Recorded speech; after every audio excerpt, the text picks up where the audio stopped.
رحيم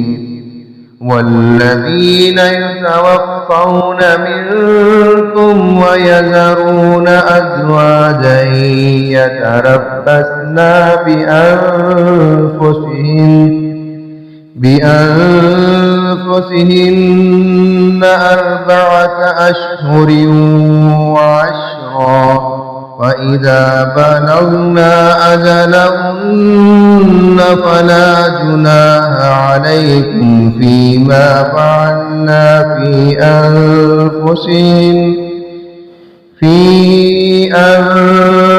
أنفسهن بالمعروف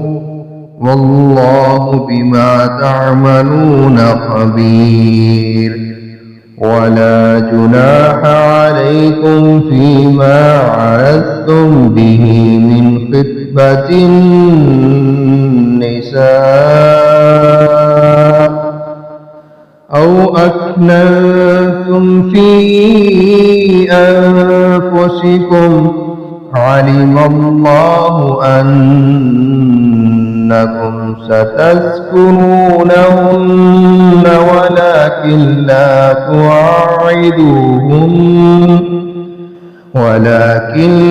تواعدوهن سرا إلا أن تقولوا قولا معروفا ولا تعزموا عقدة النكاح حتى يبلغ الكتاب أجله واعلموا أن الله يعلم ما في أنفسكم فاحذروه واعلموا أن الله غفور حليم لا جناح عليكم إن طلقتم النساء ما لم تمسوهن أو تقرضوا لهن فريضة ومتعوهن على الموسع قدره وعلى المقتر قدره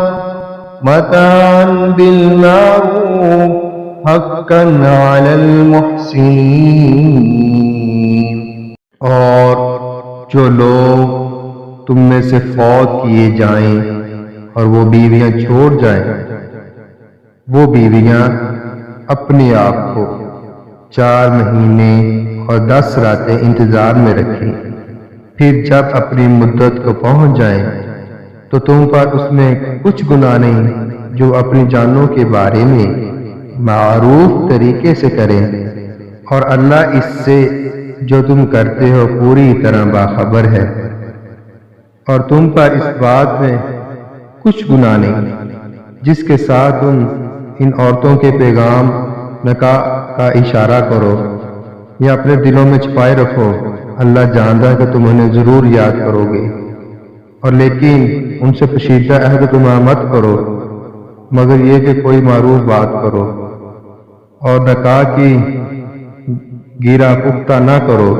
यहाँ तक कि लिखा हुआ हुक्म अपनी मुद्दत को पहुंच जाए। और जान लो कि बेशक अल्लाह जानता है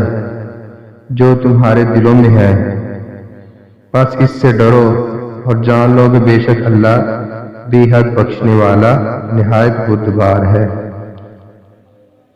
तुम पर कोई गुनाह नहीं अगर तुम औरतों को तलाक दे दो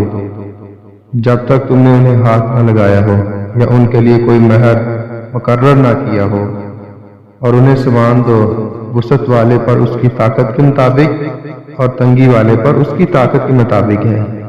सामान मारूफ तरीके के मुताबिक देना है, नेकी करने वालों पर ये हक है।